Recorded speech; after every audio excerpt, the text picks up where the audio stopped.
Assalamualaikum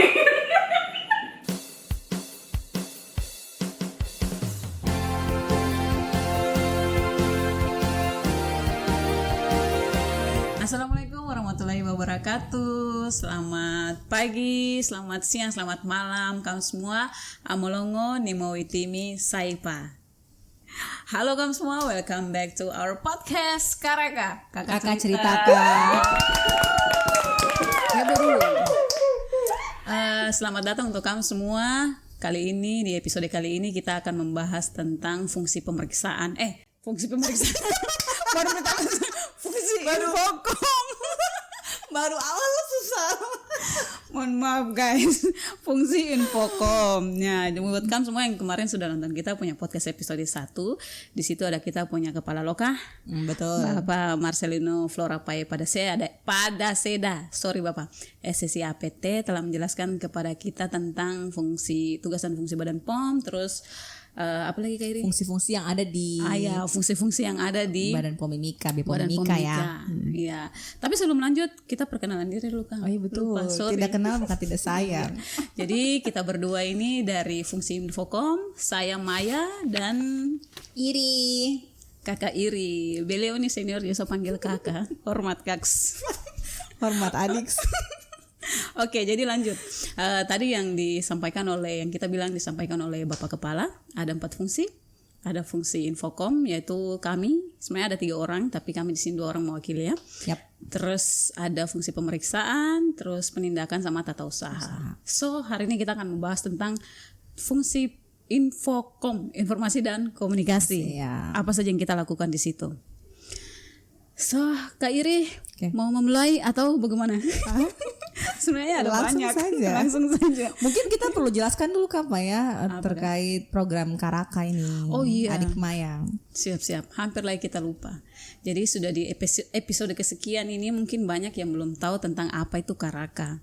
Nah, Karaka itu kita ambil dari istilah lokal, nama lokal begitu kan. Di Papua ya. Yes, exactly. Jadi Timika ini punya banyak hasil alam supaya kamu tahu.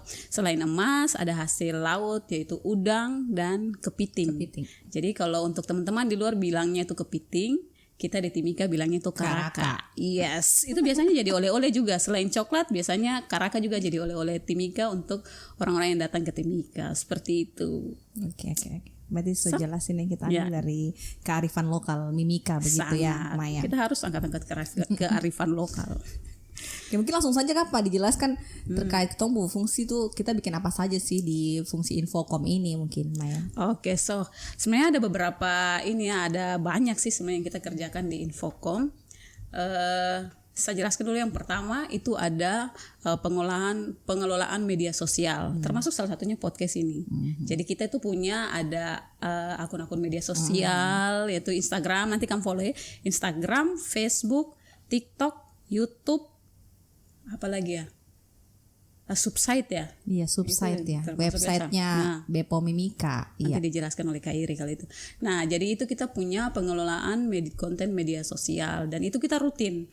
Biasanya kita repost dari konten dari pusat, dari Jakarta, dan kita juga membuat konten pribadi seperti itu. Jadi situ kita memberikan informasi, edukasi terkait obat dan makanan aman, dan ya segala pemberitaan terkait Badan POM. Kegiatan rutin juga dipost di situ ya. Exactly. Jadi mungkin itu memberikan gambaran terkait apa saja yang dikerjakan oleh teman-teman di Badan POM Mimika, begitu BPOM Mimika ya.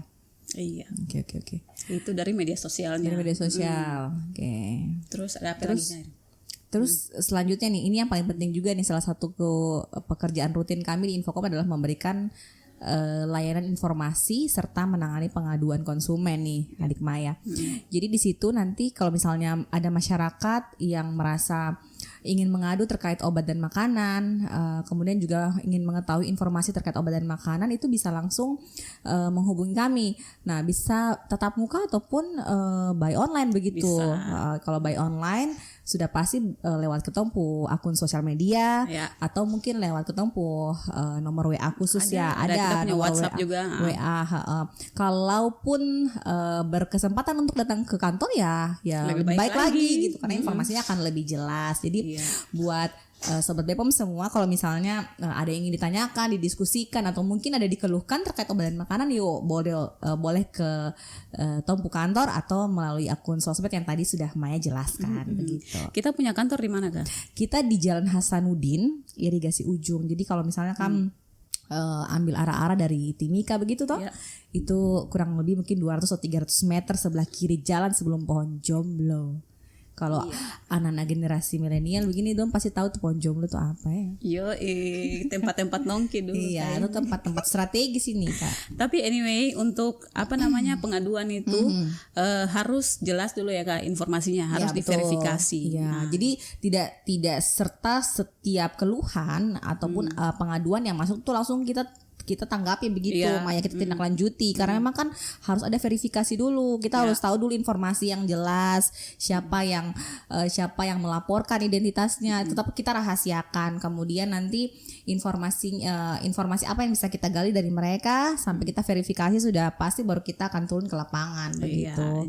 Dan terakhir adalah kita menyampaikan kepada si pelapor ini bahwa memang kita sudah tindak lanjuti. Iya, itu. Jadi tidak hanya asal-asal memberikan laporan ya, teman-teman, karena kita bekerja di sini kan bukan hanya untuk mohon maaf ya menerima pengaduan saja, ada hal-hal lain juga yang harus kita kerjakan. Jadi setiap laporan yang masuk harus memang diverifikasi dulu. Gitu.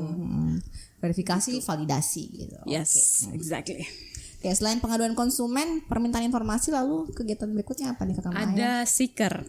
Jadi SIKER itu singkatan dari Sistem Informasi Keracunan. Obat dan makanan ya. Ya, itu biasanya setiap triwulan atau per semester biasanya kita permintaan data keracunan ke rumah sakit.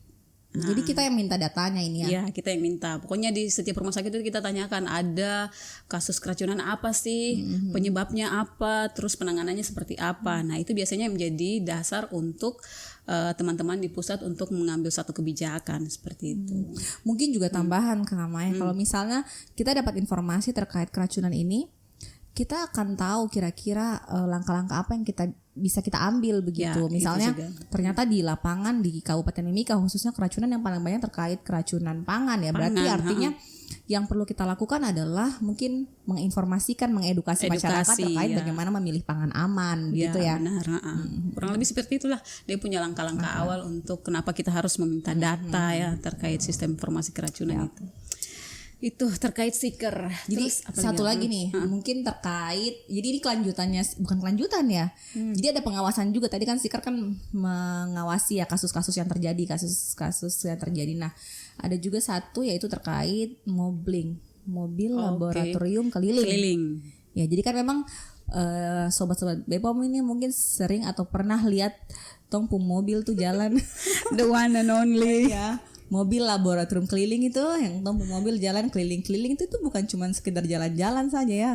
Ya, itu dia membawa seberkas. Jadi itu kita pergi ke penjual-penjual pangan jajan anak sekolah, ke pangan siap saji juga ya, pangan sepinggan, untuk kita ambil sampelnya. Lalu selanjutnya kita uji di mobil tersebut. Di dalamnya memang ada mini laboratorium begitu untuk mengecek apakah memang pangan yang beredar ini aman, kemudian bebas dari bahan berbahaya atau tidak. Tapi bagaimana sih sejauh ini hasil pengawasannya, Kak Maya? Kalau sejauh ini puji Tuhan di Timika itu masih sangat aman. Belum pernah kita temui itu ada bahan berbahaya dalam pangan. Terutama jajanan anak sekolah ya belum ada sama sekali. Karena dari yang parameter yang biasa kita uji tuh kayak. Jadi kita uji formalin ya. Formalin, boraks, terus ada pewarna tekstil, pewarna merah dan pewarna rodamin B dan pewarna kuning atau methanol yellow gitu yang biasa kita uji di pangan-pangan tersebut. Yang dicurigai ya. 4 dasar itu sih. Jadi pokoknya makanan yang terlihat terlalu merah mencolok, kuning mencolok, terlalu cerah merona, nah itu kita terlalu baksonya terlalu kenyal-kenyal. Nah, itu biasa kita curigai dan kita lakukan pengujian di situ. Jadi sejauh ini aman ya? Aman. Puji Tuhan masih aman. Semoga kedepannya juga terus ya. Jangan sampai di situ saja. Iya, betul, harus terus. Oke, sudah sampai di modeling, terus kemudian ada KIE atau biasa kita bilangnya itu penyebaran informasi.